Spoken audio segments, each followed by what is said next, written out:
एका गावात एक गरीब माणूस राहायचा। तो नेहमी आपल्या आयुष्यात खूप दुःखी असायचा, कारण त्याला वाटायचं की आपल्याकडे काहीही मौल्यवान नाही। एके दिवशी गावात एक ज्ञानी साधू आला। साधूला लोकांच्या दुःखांचे निराकरण करायचे असायचे, म्हणून त्या गरीब माणसाने साधूला आपल्या दुःखाबद्दल सांगितले। साधूने हसून म्हटले, तुझ्याकडे एक अमूल्य वस्तू आहे, पण तुला तिची किंमत माहीत नाही। गरीब माणूस थोडा आश्चर्यचकित झाला आणि विचारलं, माझ्याकडे अमूल्य वस्तू? ती कोणती? साधूने त्याच्या हातातल्या घड्याळाकडे पाहिलं आणि म्हणाला, आता मला तुझा एक डोळा काढून दे, मी तुला त्यासाठी 1000 सोन्याचे नाणे देईन।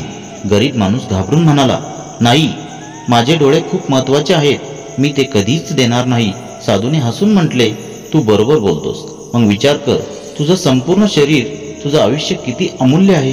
त्यावेळी गरीब माणसाला कळले की त्याच्याकडे खूप काही आहे आणि त्याने आपल्या जीवनाचे मूल्य जाणले। तात्पर्य, आपल्याकडे जे आहे त्याचं योग्य मूल्यमापन केलं पाहिजे, कारण आयुष्य हेच सर्वात मोठं धन आहे। धन्यवाद मित्रांनो, गोष्ट आवडल्यास लाईक करा, चॅनलला सबस्क्राईब करा। धन्यवाद।